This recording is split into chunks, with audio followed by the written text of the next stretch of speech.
welcome to the Pottervision podcast, the podcast where every 7 days, myself, Lukas Kirkby, and this man on my screen in high definition, Tom Lawrenson, we look at a chapter from the Harry Potter books, and we just talk about them, don't we?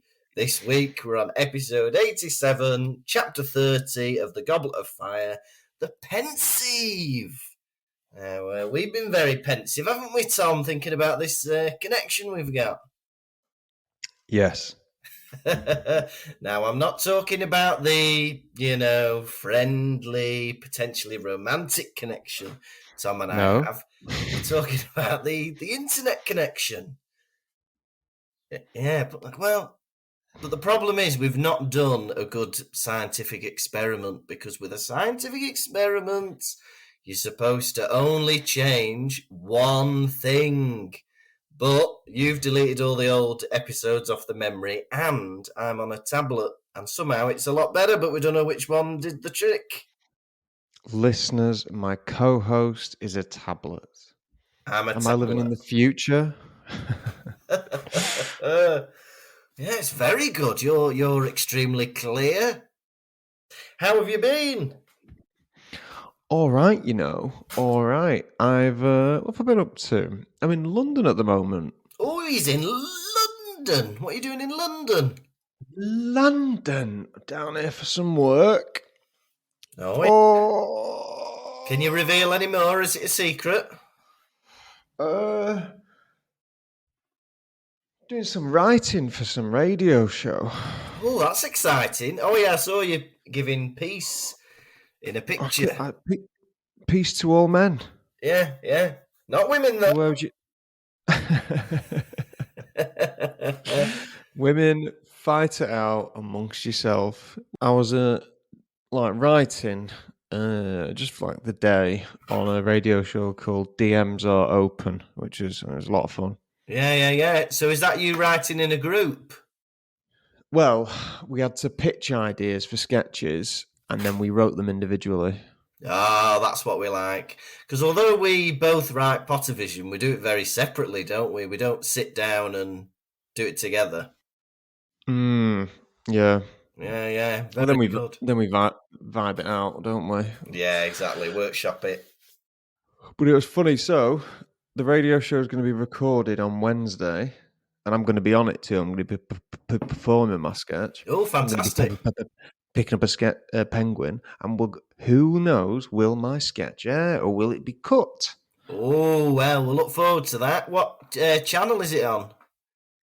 BBC Radio 4 Extra. Hey, classic. So that'll be online for British listeners, I'm assuming. Yeah, and international ones, probably. Right, and international ones, probably. Hey, so fingers crossed. I'll tell you what, we'll just tell you next week whether it goes on or not, so it saves you having to listen for an hour. No, make them listen. Well, my sketch is about E.T. Oh, the little alien?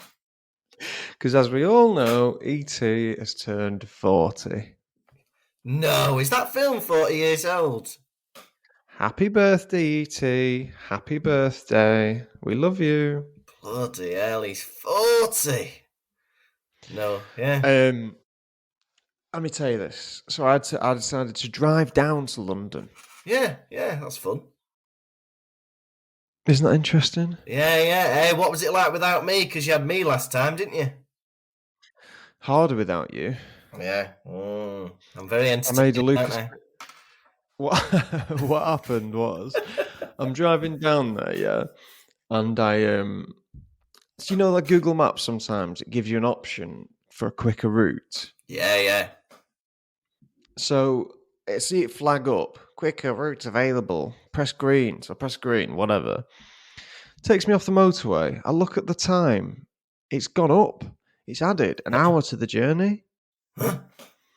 This new route. And so I'm like, crap. So I try and get back on the old route, yeah. Yeah. And all of a sudden, I'm headed north up the M6, the wrong way. I'm like, what the hell? Bloody hell. And so then I have to spin around and get back en route. The whole diversion cost me about 40 minutes. Can I just tell you, I wasn't there, but that sounds like a journey I'd do. Going the wrong way What up do you the mean? way for a bit. Taking a weird diversion that gets you nowhere. It sounds like me. I was there in spirit, obviously.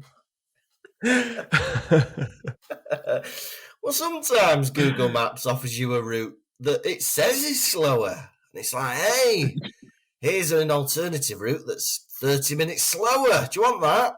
Why would I want that, Google No. Maps? I think that's exactly what happened to me, and I just clicked yeah. I was like, yeah, all right, you'll treat me right. Yeah. No, for some reason it offers you shit alternatives, doesn't it? Because I'm staying with a friend down here. I'm staying with a friend. Yeah. I was like, I'm not really going to get a chance to exercise. So after I finished working at the BBC yesterday, I was like, I'll walk back. Yeah. That'll be a good bit of exercise. I've walked for 2.5 hours. Oh, fantastic.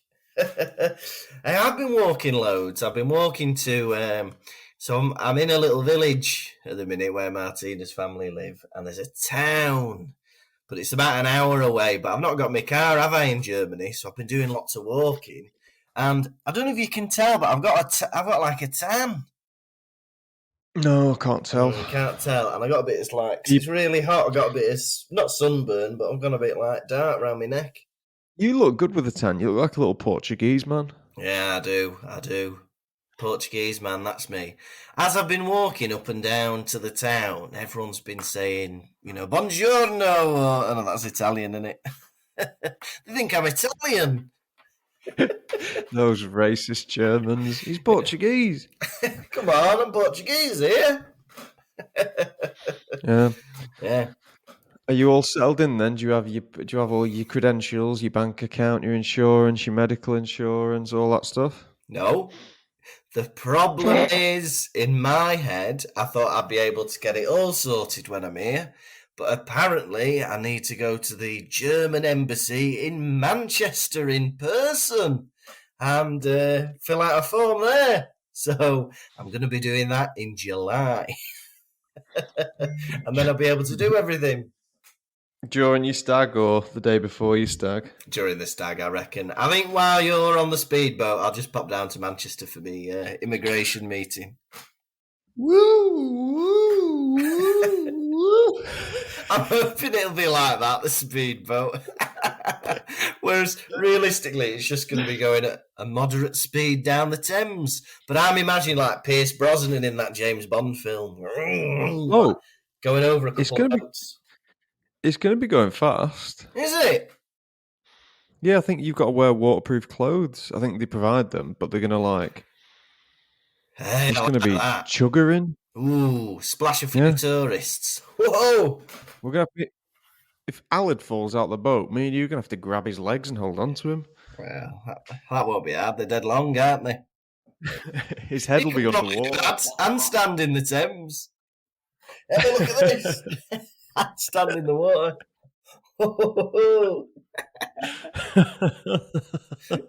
Hey, I'm looking forward to the stag do. It's only about a month away, isn't it?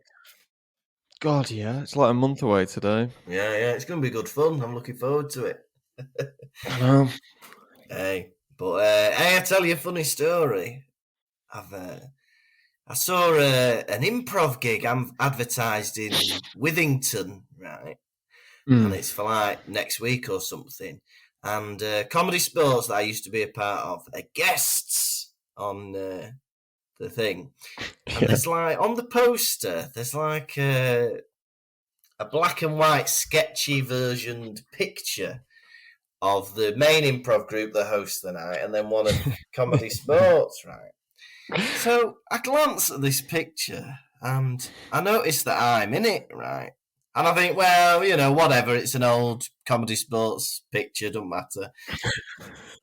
I look at it a bit closer and it's a picture of me in pantomime with all the other pantomime actors. Why is that on there being used to advertise something completely different? Have you got to the bottom of it? Well, what I think is, because I messaged Braun, who's the head of Comedy Sports, and actually her and Sean, who's also in Comedy Sports, are in the picture, and it's them coming to see the panto and getting a picture with the cast. So I'm assuming that they've just seen a picture with me, Bron, and Sean in it and used it as the advert. But the problem is the logo of the comedy night covers Bron and Sean. So it's just a picture of me in the panto cast. Hey, it's Aladdin. Well, I love that. Whoever's putting on this gig has gone, that's what Comedy Sports do. They dress up as Aladdin.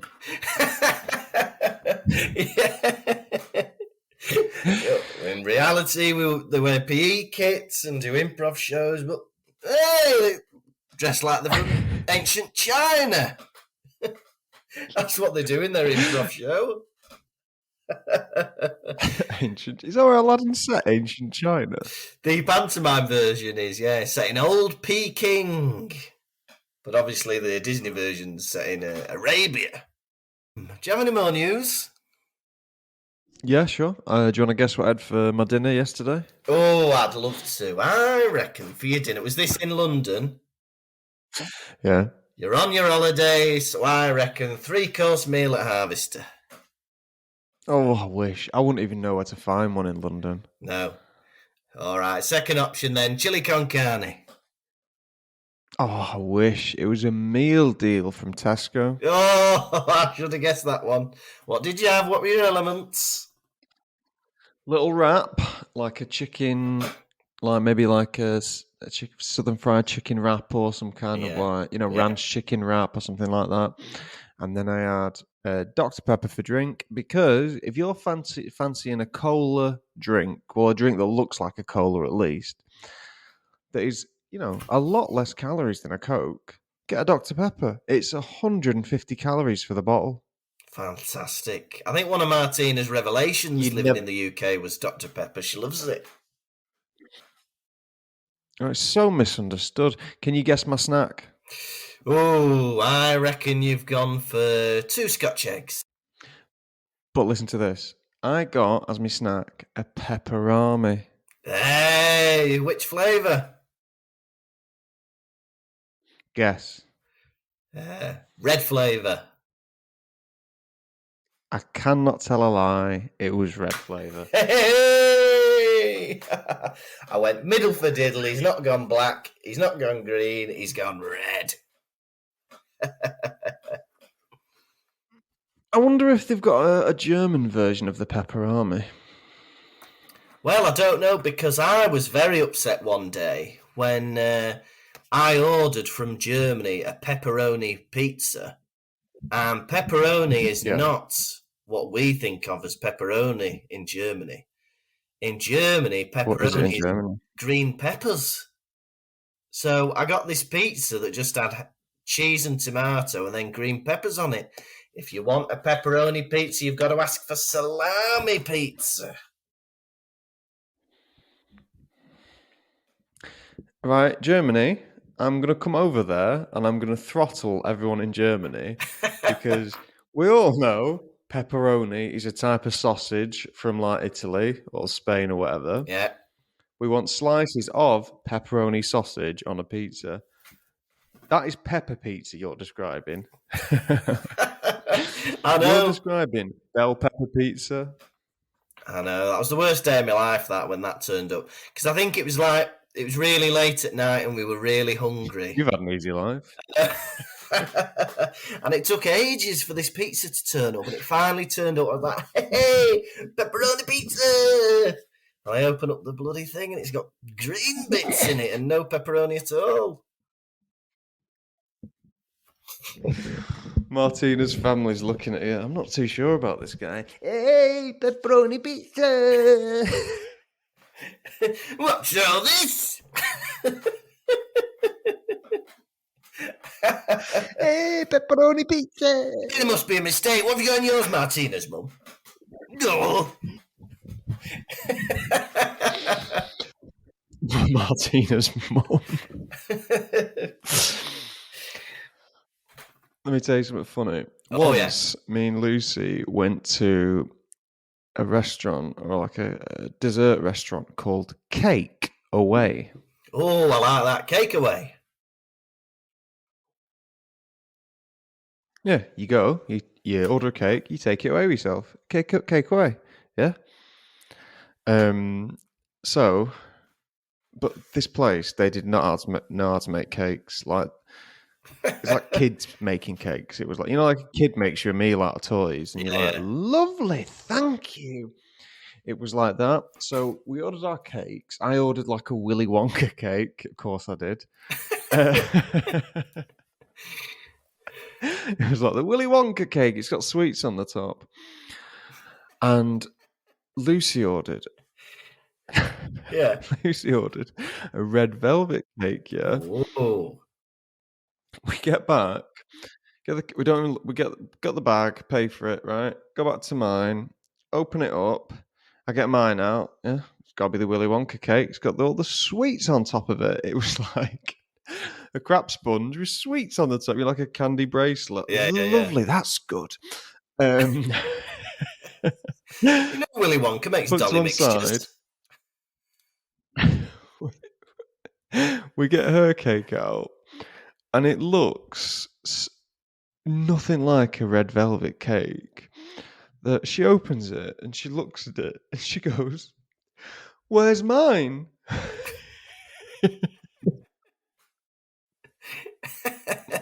And I found it funny to this day. Just the idea that it was so unrecognisable to her that she thought that her cake hadn't been like packaged.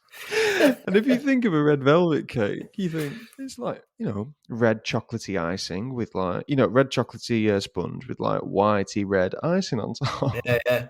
I think they use squirty cream as icing.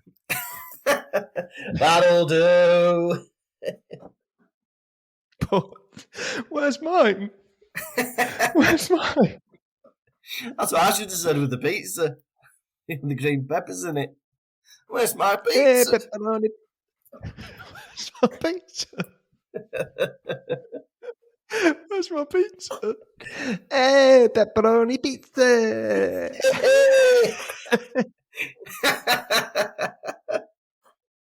Anyway, what did you say you did for a living, Martina's dad?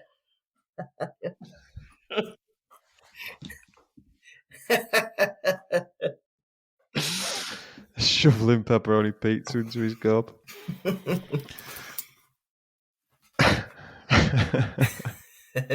Now, Tom, are you ready? Yes, brother. For a chapter 30 rundown? Yes, please, pal. It's chapter 30, the Pensieve. Now, Crouch. Not Crouch. These rundowns have gone so shit recently. Cornelius Fudge, Dumbledore and Moody decide to leave Harry alone in Dumbledore's office while they look for Crouch in the forest. And Harry notices something shining in the cupboard. He goes, "Oh, what's that?" Goes to have a look in the cupboard, and it's a bowl full of weird silvery liquid. Oh! He looks inside it, and it swishes around, and there's a courtroom. And it's a courtroom. He looks so close that his nose touches the liquid, and he falls in. Oh! Next minute, he's sat next to young Dumbledore. And he goes, young Dumbledore, I love you, young Dumbledore." And he can't hear him because it's a memory. Anyway, he's in a courtroom and there's Karkaroff imprisoned. And he goes, "Oh, I know people who've been Death Eaters." And they go on then. And he makes a list and they go, "We know about them." And then next minute, it's Ludo Bagman being interviewed about giving information to Death Eaters. And he goes, "Oh, I didn't even know that they were Death Eaters. Don't lock me away in Azkaban. I'm good at Quidditch." And everyone gives him a round of applause. They go, "Yeah, he's good at Quidditch, him." He's number one. Well, like foam fingers in the courtroom. And finally, we get another scene where there's 4 people being sent down as Death Eaters. And one of them is Barty Crouch Jr. And he gets sent to Azkaban, and next minute, there's two Dumbledores in the in the court, and he goes, two Dumbledores. I love you, two Dumbledores. This is my fantasy come true. And then he goes, no. He pulls him out of the Pensieve, and he goes, that was old Dumbledore. This is older Dumbledore. That's the Pensieve. It's got all my memories in there. I had to pull you out before you saw a mucky one.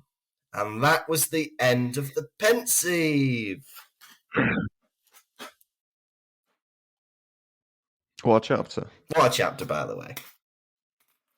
I love that chapter. A lot of differences from the film version of that court scene. Wouldn't you agree? No, I would agree. I was waiting for the classic line that we've been saying for the past 4 weeks. Barty Crouch. Shunya. Shunya. They omitted a lot of... Yeah, they omitted a lot of things from the film version, and like they moved things around and made it more succinct. But there was things that I would have loved to see. It would have been very traumatic to have seen people being dragged in by Dementors. Oh yeah, I'd love to have seen that. Rather, it was like more of just like a little court scene, wasn't it? Or the Dementors above. Were the Dementors above? I can't remember any Dementors being there. I thought he's just like brought in by people. He's brought in from some underground chamber, isn't he? He just appears. Oh yeah. Like he's about to present an award at the Oscars. Coming up from the ground. And the nominees for Best Supporting Actress. Barty Crouch. Thank you, Mother and Father. This this chapter starts off with Harry having a sly little dig at Madame Maxine. Yeah. Yeah. And Dumbledore, the little bitch, loving it. He goes, Harry goes, Madame Maxine would have trouble hiding, wouldn't she? Excuse me. That's a lady you're talking about? Have some respect. And then Dumbledore's like gleefully grinning. I think he just loves Harry. He's like his golden boy, and anything he says, he just like loves, even if it's awful.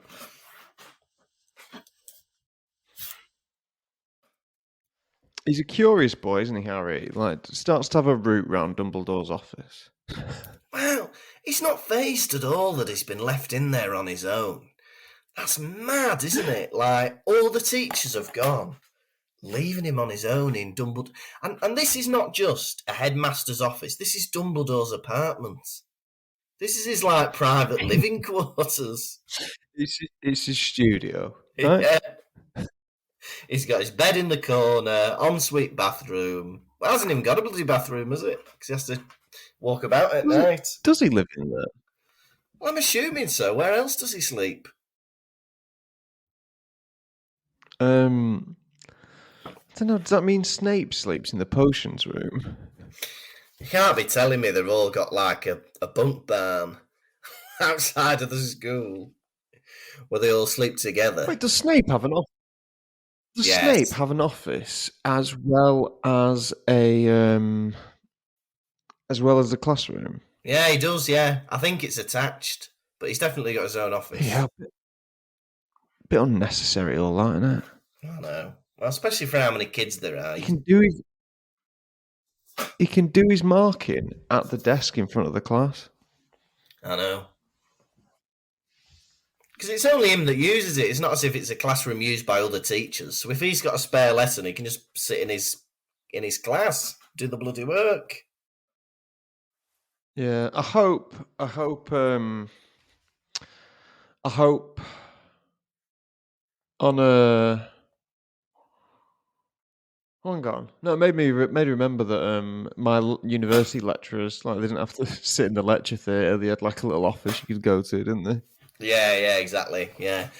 Well, I remember when I went to uni, there was like the maths building, but the maths building didn't have any actual lecture things in it. So it was just like an office block where they all worked. The maths building? The maths building? Do you not mean the Pottervision rehearsal space? No, that was like the main university building. I can't remember what that was called. That big, it's like a cylinder, wasn't it? Me and Lukas would go into Manchester University and rehearse Pottervision with wigs and stuff. Wasn't this after I'd graduated as well? This was after I'd graduated. Just walking into a building and picking a room. Getting caught by the security guards wearing these wigs and costumes. Hello? You shouldn't be in here. How do you mean?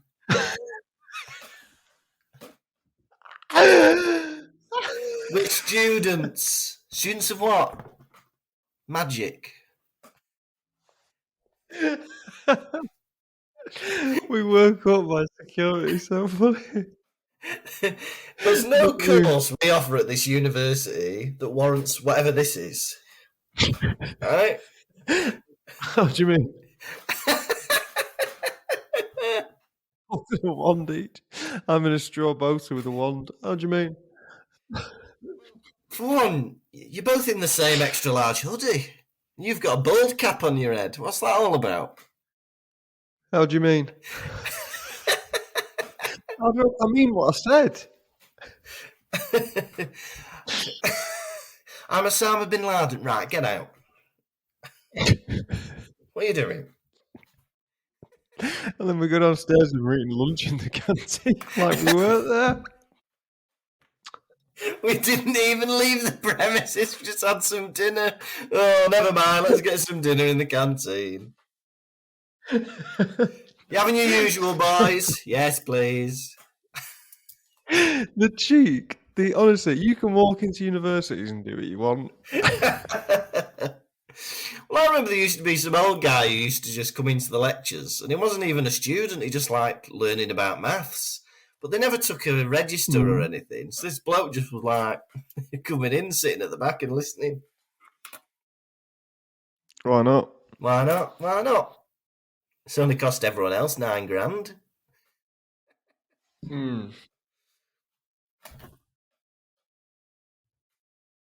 Oh my god, how funny is that? People's like, universities are the best place that you can do that. You can't do that with any other like place. You can't do that in high school, sixth form, because you have to have like passes walking around. But Yeah. universities, if you like, and a lot of universities are people of varying ages in. Yeah. So you can walk around a university, no one will know anything. Yeah, I mean, you can't do that at high schools, primary schools. Believe me, we've tried. Right? The amount of schools we've been turned away at wearing wigs and having sticks pretending they're magic. Come on, lads. God, at least let's have some dinner.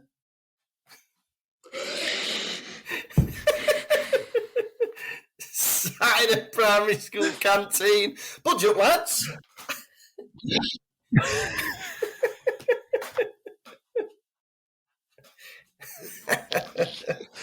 I can't believe they chucked us out. Chucked you out. You're still here eating a boiled beef burger. How do you mean?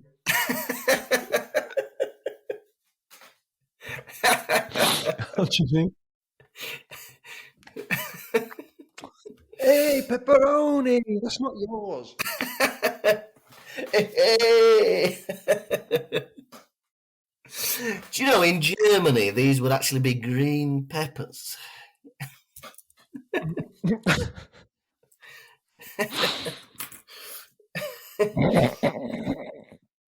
Yeah, so he's a nosy Parker, isn't he, Harry Potter? Right. He sees a Harry cabinet Potter. with a shining. He sees a cabinet with a shining light, and like the nosy little magpie he is, he goes, "Ooh, something shiny. What's that?" So he has to have a look done. He opens the cupboard and he sees the Pensieve. He says it's a shallow stone basin covered in runes and symbols, and it has a silvery light inside it, a silvery liquid-looking thing. Oh. Now, may I quote the book? Yeah. It says, nearly 4 years of experience of the magical world told Harry that sticking his hand into a bowl full of some unknown substance was a very stupid thing to do. Harry Potter, don't do that in the Muggle world. If you see a bowl of some unknown substance, in the magic world, you don't want to touch that. In the real world, you don't want to touch that, Harry.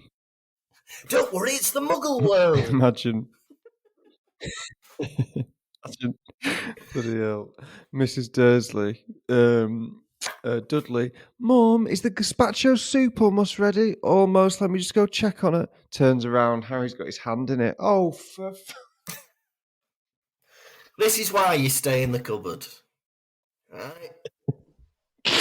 What's wrong with that? You've ruined Nothing this. has happened. My hand is a bit cold and wet, if anything. I am fine. It's not you we're worried about. You've been touching soup, boy. Hey, there's an outline of some glasses and a nose in this freshly laid cement. Sorry about that. That was me. But what makes me laugh as well, so Harry decides to touch. He goes, I know better than to put my hand and face in this liquid. Yeah. I would never do that. He goes, but I will put the most powerful object on my person into it. I know, he touches it with his wand. Pokes his wand into it. You're like, that's such a valuable item. Ron went a year without a wand. They are so expensive. And he's like, yeah, just fucking shove that in. Hey, I wonder what this is. Let's shoot it. That'll be safe, won't it? What'll that do? I know. And he's like saying, oh, I've got to be careful. 2 minutes later, his nose is in it and he falls in.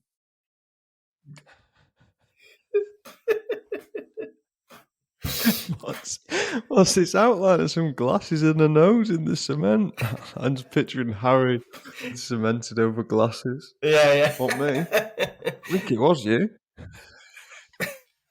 Like a builder's Groucho Marx.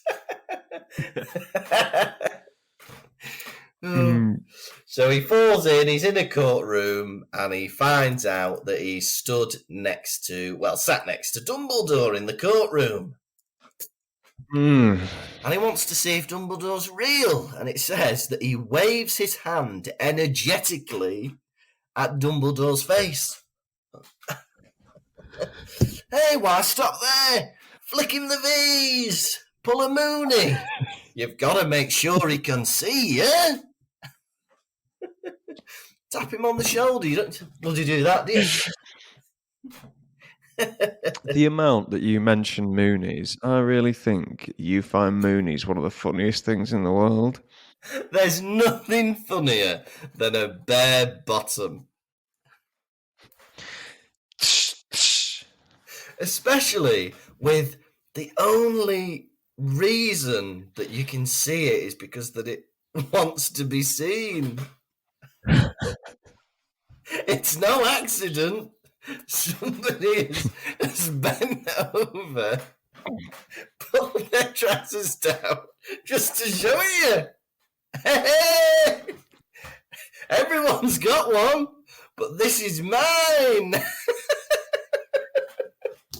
I do find Mooney's funny, yes.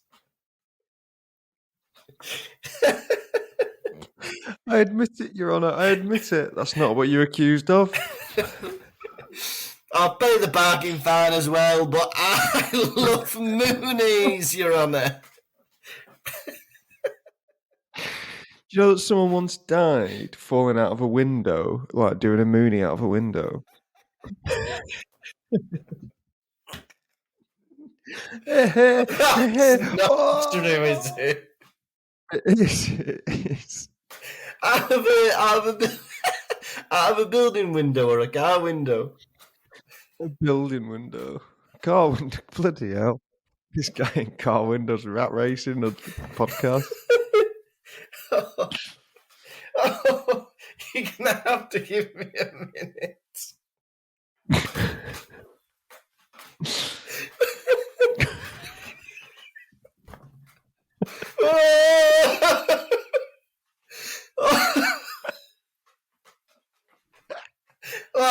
fatter from the Lion King, but with his ass out. Oh! I've never seen you laugh so hard. Oh, it's just the idea of this tragic death. Oh, and it all started with.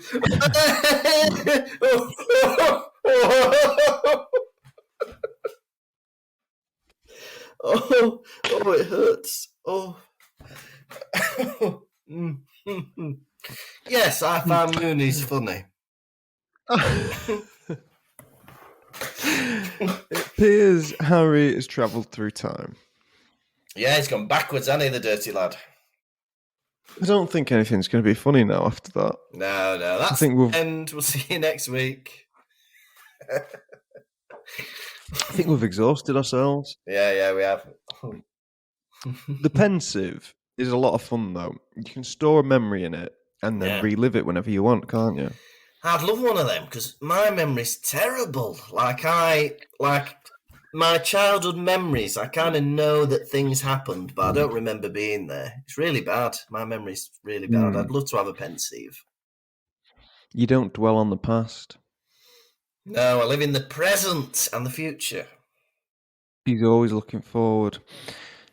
You could relive things. You could imagine you could go on roller coasters for free whenever you want. That'd be good, wouldn't it? And watch films as many times as you like. You can relive compliments. You're pretty, thank you. Again. You're pretty, thank you. Again. You're pretty. Yeah, that'd be good. If you're having a bit of a fat day or an ugly day, you could just get your compliment playlist on, couldn't you? You know, big yourself up for 10 minutes. You could watch yourself in the bath. Watch yourself in the bath. That'd be nice. Also, so Karkaroff's on trial, yeah? Mm. What is Karkaroff doing getting involved with a UK-based terrorist organisation? I know. He's not even from here. What are you doing getting involved in this? Yeah, that's the thing. Is Voldemort's... Is that like a worldwide thing, or is he just decimating the UK? The UK, he's starting with the UK, isn't he? Yeah. He might go worldwide, but at the minute he's UK. Yeah, what's Karkaroff doing there? Look, they wanted a bit more diversity in the group. Not mudbloods, Russians. Party crowds. Yeah, but me going to a different country and joining a far right extremist group there, you'd be like, why? Yeah. Do it in your own country. Yeah, there must be plenty of stuff going on where Karkaroff's from, surely. And then we had Bagman on trial. It's funny though, he didn't even know which side he was on. I know. Well, it just seems a bit odd. I know we have juries and stuff, but there seems to be a mockery of the judicial system. The whole crowd cheering a football, a Quidditch result. What? You're all supposed to be members of the jury. Oh, I can't be getting hit with bludgers forever. And everyone's like... Right, do you all know what he's been accused of? That wasn't even a funny joke. Imagine somebody on trial for murder. I can't keep working in the post office all my life.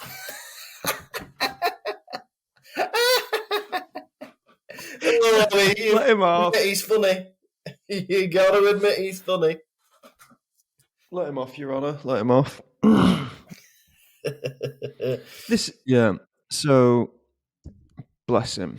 I really love this movie version of Crouch. No, this book version of Crouch. I feel like he's a lot colder than he was in the movies. Yeah, in the movies he was seen as a bit fuddy-duddy, funny. But yeah, he's more of a hard bastard, isn't he? But yeah, that's so funny of Bagman. Yeah, he really didn't know that he was in a terrorist organisation. Oh, I'm a Death Eater, am I? Oh, I thought that skull on my arm with the snake going through its eyes. I thought that was that's part of the good guys. Oh no, I that's an thought evil it was image. being cruciated. No, don't like that. Did you like it? No. We didn't like it. And he gets away with it, doesn't he? He gets a unanimous vote to set him free. All because he's good at Quidditch. That's school all over again, isn't it? Those who are Yeah. good at sport, for some reason, get let off anything they do. Well, let me put my hands up and say, if Wayne Rooney ever gets put on trial for being a terrorist, I'm going to base it on the evidence, not the fact that he used to score football goals. Yeah. Let that be said. That's good. You're a very honourable man for saying that. Thank you. And then we get the final scene in this playlist. Well, that's the other thing, this Pensieve. I don't know if, like, Voldemort's set them up to play in order, these memories, because Harry doesn't have any control over what he sees. Dumbledore. Yeah. No, like Harry in the Pensieve, he sees these three memories in order. I don't know if Dumbledore set that up. I swear you said Voldemort. Maybe you did say Dumbledore. I can't even remember. No, I don't know. Unless it's like a YouTube thing where it just automatically plays like associated memories. Well, I thought they were just one after the other. It was just like a quick fire trial. No, they're like years have passed in between each thing. Because Dumbledore looks older and stuff like this. Barty Crouch. Not in the book. And also, there's none of this in the book. I know. When's that going to come? I'm starting to worry that it's not going to be in there. You know, because we're getting near to the end. What are we going to do? Don't know. Third task's next week. We've not seen yet, have we? Before we start the third task. Hey! It's what we wanted. Long one as well next week. Oh, is it? Is it a big longie?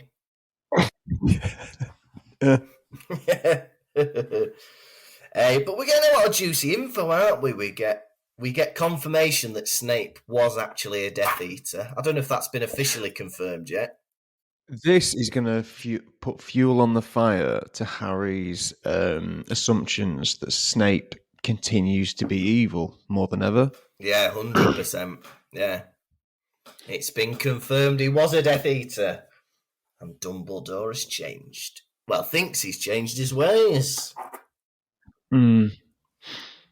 So finally... Oh, and I think we've seen Bellatrix in this chapter as well. I don't know what you think. Definitely. It's got to be her, hasn't it? Yeah. There's a woman, one of the 4 Death Eaters, who's loud and proud and shouting and screaming. And, yeah, I think we think it's Bellatrix. Has to be. And then, unfortunately, who's on trial? Barty Crouch Jr. Yeah. Oh. Straw-haired boy. Yeah. And his wife, Barty Crouch's wife's there crying and fainting. Well, she shouldn't be there, should she? Not sat next to the judge. Yeah, that's weird. Being appropriate.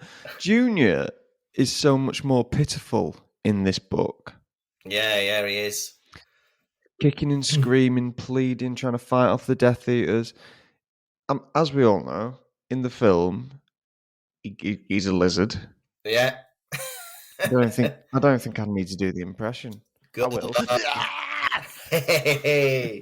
Well, yeah, because in this chapter as well, there's still doubt as to whether he was a Death Eater or not. They still cast doubt over all of that. So it's very, very different to just the mental David Tennant portrayal. Hey, and then Dumbledore decides to bring him back, and it says in the book that Harry does a slow motion somersault. Come on, Daniel, it's in the books. Come on, slow motion somersault, please. Come on. Well, my director, I feel as though if I try a slow motion somersault, I won't have enough momentum for it to complete, and I will just tumble to the floor, hurting myself. No, you've got to try. Yeah, we want it to be You need. faithful to the books. Can you not just slow it down in post? No, the whole thing, the wind will be different, you know? Come on. Oh. And Dumbledore explains the Pensieve, and as Harry's talking to him, this is mental, so he's looking at Harry, and as he's talking to him, he pulls the current memory out of his head of talking to Harry and puts it in the Pensieve. Right. The police need to check that Pensieve. There are videos of school children in there. He's got bloody all sorts in there. I'm warning you. What?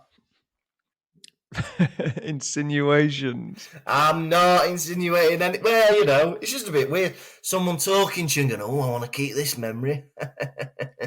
Shoving it in the pot. Do you mind? Imagine that. Someone you shit yourself and someone's like, "Oh."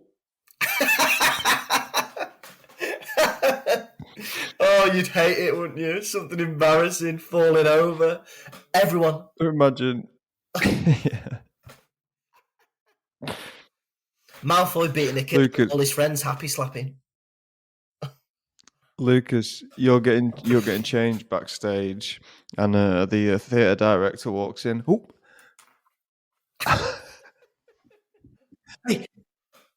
Hey, excuse me.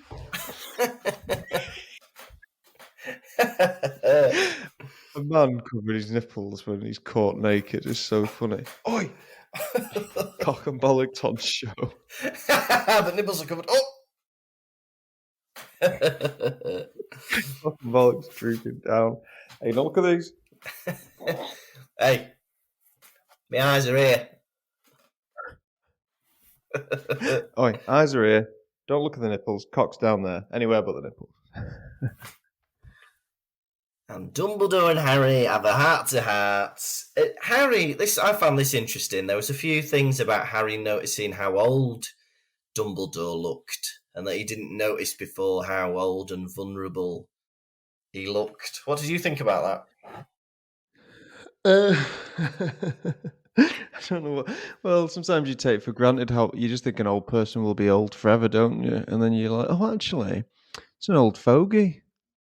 I know, yeah. You think of them as old, but then you think, oh, hang on, they look like they might die soon. You know, like it suddenly becomes like a realization.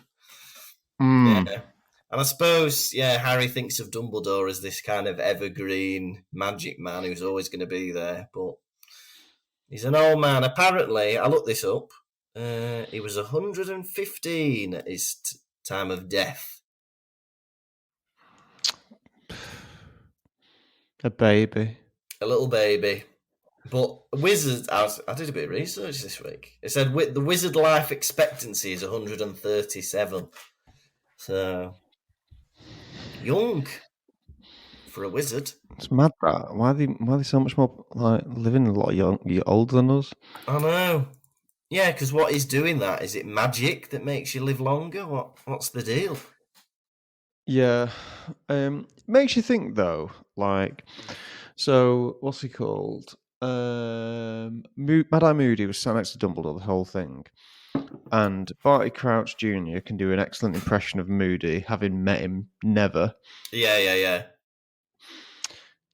If I was in the Wizarding world, I would always be second guessing everyone for using the Polyjuice potion. Is this me mother, or is this me uncle? Is this my brother, or is this the dog? Is this my wife, or is this... I don't know. That sounds like a perfect Harry Potter fan poem, just called Polyjuice Potion. And then just that list that you just done. Is this my brother? Is this my wife? Is this my dog? But yeah, it makes perfect sense that he suspects Snape, doesn't he? because he's like, oh, Dumbledore, because you're so cryptic, Dumbledore, Harry's going to go on believing that Snape. Yeah. Yeah, I don't know. No, I know what you mean. Yeah, like just tell me, Dumby, or otherwise I'm going to think that he's bloody evil the whole time. Dumbledore reveals that he's actually been in contact with Sirius Black as well. Professor Dumbledore, does he make you call him Snuffles? What? No. Nothing. How do you mean? Oh. Forget I said anything. Someone getting caught out, then going, oh. And he explains about this dream. He tells Dumbledore the dream, and then Dumbledore's like, oh, well, I think that scar is a connection between you and Dumbledore, between you and Voldemort. I think when Voldemort's curse failed on you, there became a connection. I'm thinking, well, that doesn't mean any. Why is that? Does that work with every failed curse that's ever happened? Does Ron now have a connection with slugs? Why that one particular Just a quick one, Dumbledore. Just a quick one, Dumbledore, while I've got you here. I know you're very elusive and I know your time's very important, but while I've got you here, I'm not a Horcrux, am I? No? How do you mean? Anyway, better be going. But yeah, it definitely feels like things are ramping up. Dumbledore thinks all these disappearances are connected. He thinks Voldemort's getting stronger. It's all bloody happening. But we get a nice revelation or realisation from Harry that because he finds out about Neville's parents get tortured and now they're in St. Mungo's. And it's like, oh, how haven't I thought to ask him over all these years? It's because you treat him like shit. Yeah, it is sad, isn't it? It's really sad. I do feel sorry for Neville. Poor little git. Poor little git. Right. How many screaming Russian international terrorists are you giving this chapter out of 5?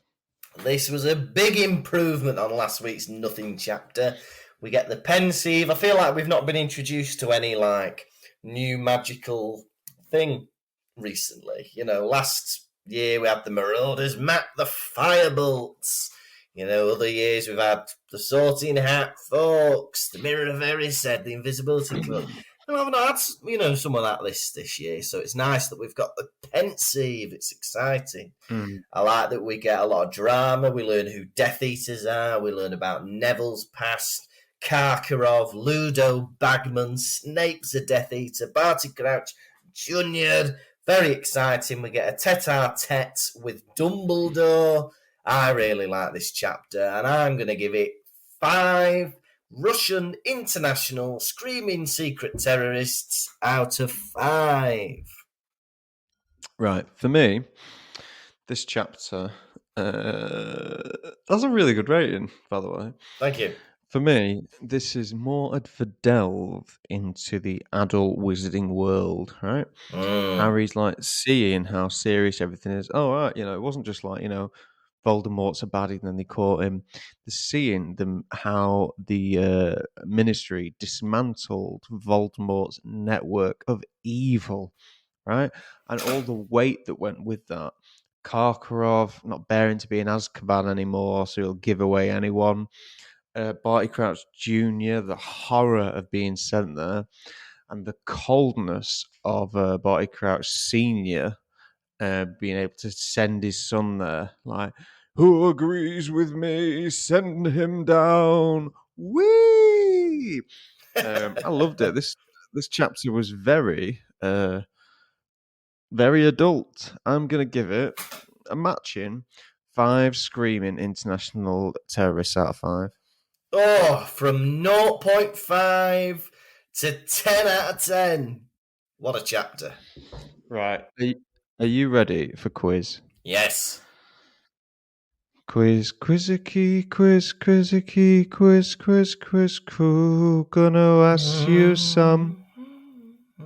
Questions, how well will you do? Quiz, quizzicky, quiz, quizzicky, quiz, cool. Gonna ask you about Harry Potter, Lucas. How well will you do? I'll blow you a kiss. Question 1. How was the court lit? Dimly. Very good. Question 2. How far was Harry's face from the glassy substance? Well, at one point he touched it, but I'm going to say inches. Correct. What did Bagman do as he bowed? Oh, winked. No, he beamed. Ah, Question 4. Who fainted next to Barty Crouch Sr.? his wife, Mrs. Crouch. Incorrect. It was the Wispy Witch. Question 5. It was her. It was her. It didn't say her name once. It just said the Wispy Witch. Yeah, all right. What colour was the substance filling the Pensieve? Silvery. Silvery. Grey. Try again. Silvery white. Oh, unfortunately, you have lost the quiz. Quiz. Can I ask you about how well we do? Now it is time for the nation's second favourite segment. It's Hedwig's Droppings. We're not alluding to owl shits. We're not alluding to ploppings. We mean the messages you send in when we allude to Hedwig's Droppings. What's in a beak this week? Well, this week we've just got a couple of lovely 5-star reviews to read out. So the first one is from Daisy Wazy Woo Woo.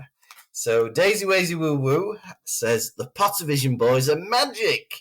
The podcast is so funny and enjoyable. I tell one and all about how good it is and how great the boys are. In short, I am a fan. I went to see Pottervision in London, was placed in the front row, and was so enthused that I finished Lucas's line for him. I even received a light telling off from Tom. What a thrill that was. Hope the boys know it was all in love.